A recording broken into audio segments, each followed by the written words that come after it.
Police के लिए यह केस एक उलझन बन चुका था, एक ऐसी उलझन कि पुलिस पूनम के सच को ना मानने से इनकार कर सकती थी और ना ही मान सकती थी, ना यकीन कर सकती थी, ना यकीन करने से इनकार कर सकती थी। पूनम का दावा था कि वो जो भी सपने देखती है उसके सपने सच होते हैं और गांव में भी ये बात प्रचलित थी पूरी तरह। न जाने कितनी बार ऐसा हुआ था कि उसने जो भी सपना देखा वो सच हुआ था, लेकिन यहां मामला अपराध से जुड़ा था।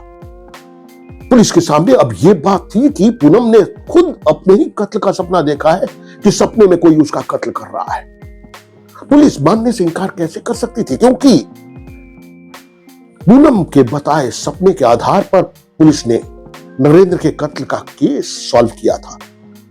अगर पूनम ने पुलिस को नहीं बताया होता कि उसने सपने में क्या क्या देखा है, उसने सपने में कत्ल होते देखा था और उस नरेंद्र का कत्ल हुआ तो उसने कातिल को कत्ल करते देखा था। कातिल को उसने ही शिनाख्त की जिसकी वजह से नरेंद्र का कातिल उसका बड़ा भाई पकड़ा गया।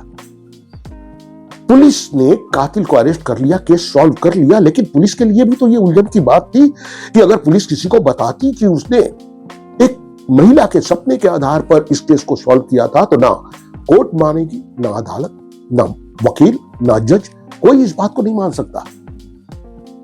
और वो बात तो किसी तरह पुलिस ने मैनेज कर लिया।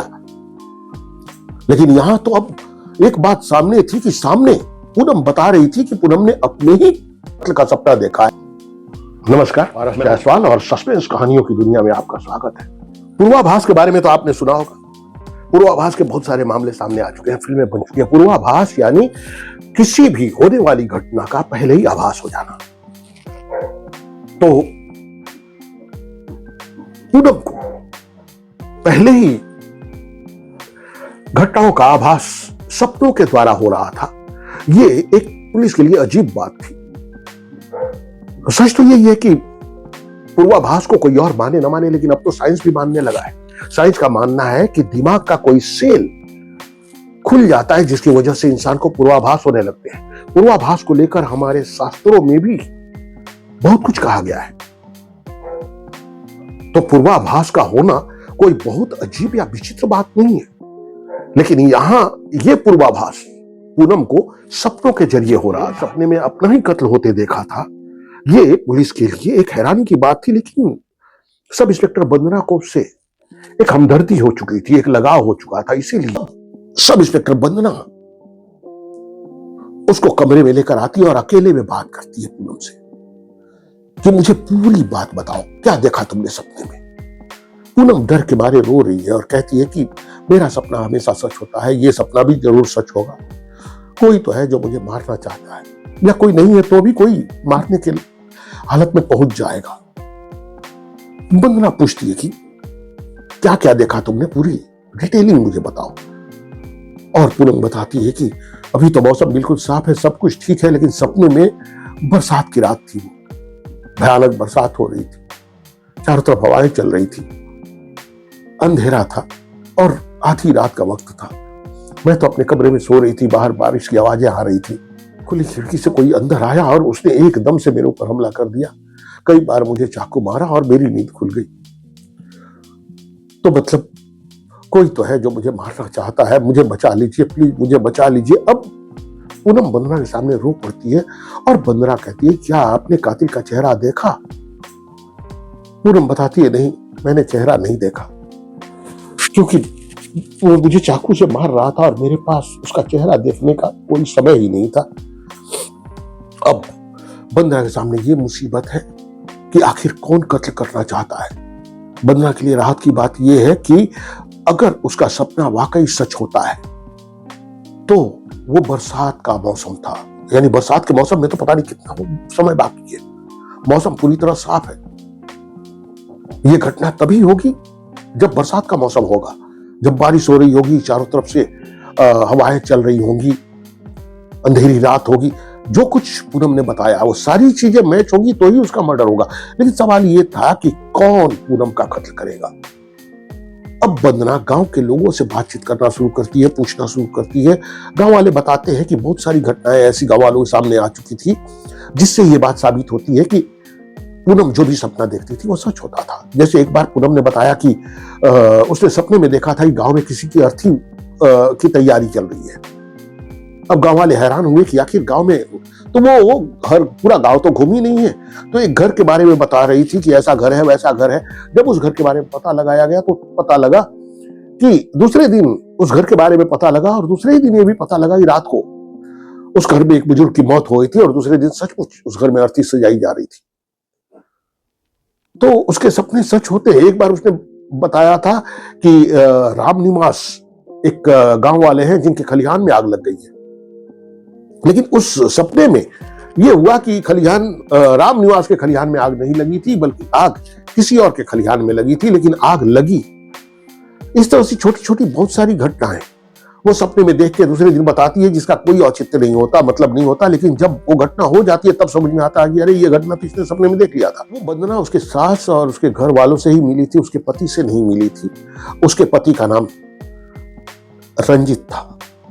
जब रंजित घर लौटा थी, सब इंस्पेक्टर वंदना ने उससे बात करना शुरू किया, और वो बहुत ही रफ टफ किस्म का आदमी था। वो बोलता कि मैं नहीं मानता इन बातों को, पता नहीं ये दिन रात पूजा करती रहती है, सुबह दोपहर शाम हर वक्त मंदिर में बैठे रहना, मंदिर में पूजा करना। अभी एकादशी आया तो पता लगा कि ये निकल गई, तो 4 घंटे बाद तो परिक्रमा करके लौटी थी। तो ये सब कुछ इनका चल रहा है, मैं इनके सपनों पे यकीन नहीं करता। अब ये बहुत ही रफ टफ इंसान है जो इन बातों को नहीं मानता। सब इंस्पेक्टर वंदना को यह भी पता लगता है कि 4 साल पहले पूनम के साथ उसकी शादी हुई थी। शादी के बाद ही उसकी तकदीर खुल गई, और ऐसा लगा कि उसके पास इतने बड़े बड़े ठेके आने लगे कि वो भरपूर पैसा कमाने लगा। उसने इतने पैसे कमाए कि आलीशान बंगला बनवाया। उस गांव में उसके जैसा बंगला किसी का भी नहीं है। उसकी पत्नी पूनम ने भी पूरा साथ दिया। एक एक घर की एक एक चीजें, एक एक दीवारें, दरवाजे का लॉक, हर चीज पूनम ने अपने पसंद का लगवाया, और पूनम उसे अपने सपनों का घर मांगती है। अब पुलिस को ये सब कुछ तो पता लगता है, लेकिन पूनम के कत्ल की कोशिश कौन कर सकता है, कौन उसे मार सकता है, इस बारे में पता नहीं लगता। सब इंस्पेक्टर वंदना इस मामले को छोड़ना नहीं चाहती थी। उसने पता लगाना शुरू किया, और धीरे धीरे उसे पता लगा कि पूनम के पति का अफेयर माधुरी नाम की एक लड़की के साथ भी है, और असल में वो माधुरी से शादी करना चाहता है। अगर ये शादी होती है तो पूनम को शायद उसकी जिंदगी से जाना होगा, और पूनम उसकी जिंदगी से जब तक नहीं जाएगी तब तक वो माधुरी से शादी नहीं कर सकता। इस तरह का एक मामला सब इंस्पेक्टर वंदना के सामने आता है। अब सब इंस्पेक्टर वंदना जाके उस माधुरी से मिलती है, और माधुरी कहती है कि हाँ, इन्होंने तो सोच रखा है कि पूनम को तलाक दे ही देगी। सब इंस्पेक्टर वंदना को ये केस बहुत ही उलझा हुआ सा लगने लगता है कि एक तरफ पति, जिसका राज अभी तक छुपा हुआ है गांव वालों से कि उसका अफेयर किसी और के भी साथ है, पत्नी को भी इस बारे में पता है कि नहीं है। दूसरी बात ये पता लगती है कि पूनम प्रेग्नेंट है, वो मां बनने वाली है, और उसका पति ये चाहता है कि पूनम एबॉर्शन करवा ले। इस बात को लेकर घर में झगड़ा भी चल रहा था। खैर 4 दिन 6 दिन गुजरते हैं, और अचानक मौसम बदला और मौसम बिगड़ने लगा। बारिश का मौसम शुरू हो गया, बादल गिरा है, और वैसे ही बारिश का मौसम, आंधी तूफान सब कुछ। और उसी मौसम में शाम के वक्त पूनम का फोन आया। वो रोते हुए सब इंस्पेक्टर वंदना को बता रही थी कि ऐसा ही मौसम था जब किसी ने मुझे मारा था, बिल्कुल वैसा ही मौसम है, मैं बहुत डरी हुई हूं। अब उसके डर को देखते हुए सब इंस्पेक्टर वंदना उसी वक्त 2 पुलिस वालों को और कुछ लेडी पुलिस को लेकर अपनी गाड़ी से निकलती है। मौसम खराब है, बारिश हो रही है। उसी बारिश में वो जब पूनम के घर पहुंचती है तो पूनम के घर कुछ आसपास के लोग भी बैठे हुए हैं। उस गांव के पुजारी जी आए हुए हैं, जो पूनम से कह रहे हैं कि ईश्वर का आशीर्वाद है तुम्हारे ऊपर। ईश्वर के आशीर्वाद से ही तुम्हें ऐसे ऐसे सपने दिखते हैं जो सच होते हैं, और ईश्वर ने तुम्हें अगर सपना दिखाया है तो वही तुम्हारी रक्षा करेगा, कुछ नहीं होगा तुम्हें। लेकिन पूनम को बार बार लग रहा था कि उसका यह सपना सच होगा, और आज ही होगा। आज बिल्कुल वैसा ही मौसम है। सब इंस्पेक्टर वंदना ने सबको जाने के लिए कहा, और पूनम को तसल्ली देने लगी कि उसे कुछ नहीं होगा। लेकिन पूनम के दिल का डर देखकर सब इंस्पेक्टर वंदना ने वहीं रुकने का फैसला किया। उसने दोनों पुलिस वालों को बाहर पहरे पर लगा दिया। दोनों लेडी पुलिस घर के अंदर थी, और सब इंस्पेक्टर बंदना ने कहा कि वो पूनम के साथ ही कमरे में सोएगी। पूनम का डर मिटाने के लिए सब इंस्पेक्टर बंदना ये सब कर रही थी क्योंकि उसे हमदर्दी हो चुकी थी पूनम के साथ। और तभी पूनम का पति रंजित वहां पहुंचा, जो पुलिस को सामने देखकर पूरी तरह भड़क उठा। वह आके पूनम को ही सुनाने लगा, उसके ऊपर गुस्सा करने लगा कि ये सब क्या है, पुलिस स्टेशन बना रखा है तुमने, सपने देखा और सपने देखकर बता दिया पुलिस को, और सपने की वजह से पुलिस घर पे पहरे देने आ गई। क्या हमने कोई क्राइम किया है, हमने कोई अपराध किया है? गांव वाले पुलिस को बाहर देख रहे हैं, देख के क्या शर्मिंदगी नहीं होती, बुरा नहीं लगता? आखिर वो अपने कमरे में चला जाता है क्योंकि उसने अपने लिए एक सेपरेट कमरा रखा हुआ है जिसमें वो सोता है, बगल का ही कमरा है जिसमें वो सोया करता है। अब वक्त गुजरता है, शाम से रात होने लगती है, रात को 10 साढ़े 10 बज जाते हैं और उस वक्त पूनम का डर बढ़ता जा रहा है कि ठीक यही समय था। वो पर्दे को हिलते हुए देख रही है और डर रही है कि यही वो समय था, इसी तरह पर्दे हिल रहे थे, इसी तरह का सब कुछ था। उसका डर देख के आखिरकार सब इंस्पेक्टर बंदना ये फैसला करती है कि इसका कमरा ही शिफ्ट कर दिया जाए। अब वो जाके रंजित से बात करती है और रंजित को जिस कमरे में सोता है उस कमरे में पूनम को शिफ्ट करती है, ताकि पूनम उस कमरे में नहीं रहेगी तो उसे वो चीजें याद नहीं आएगी और उसका डर मिट जाएगा। तो दूसरे कमरे में, अब रंजित के कमरे में पूनम जाके सोती है और पूनम के कमरे में रंजित को सोने के लिए कहा जाता है। रंजित आगे सोता है, पूनम अब उस कमरे में पहुंच के थोड़ी सी राहत की सांस लेती है। उसी कमरे में बंदना भी है साथ में। क्या होने वाला है? क्या ऐसी हालत में भी पूनम का कत्ल हो सकता है? अचानक थोड़ी देर बाद पूनम को याद आता है कि उसका मोबाइल उसके कमरे में ही रह गया। बंदना अपने ऑफिसर को इस बात के लिए कन्विंस कर रही है कि एक रात की बात है, इसका डर मिट जाएगा, इसीलिए मैंने यहां रहने का फैसला किया है। यहां पुलिस प्रोटेक्शन देना थोड़ा जरूरी था। कल को सचमुच अगर उसका सपना सच हो गया और वो मारी गई तो हम सबके ऊपर भी आक्षेप आ सकता है। ये सब वो फोन पर अपने ऑफिसर को समझा रही है। तब रात को 2 बजे अचानक उसकी तबीयत खराब होती है। पूनम की तबीयत अचानक उसे घबराहट शुरू होती है और तबीयत बिगड़ने सी लगती है। तो उसकी सास आके बताती है कि दवा खाया तूने? अब पूनम दवा खाना भूल गई है। तो अब उसकी सास कहती है कि मैं तेरे लिए दवा लेकर आती हूँ।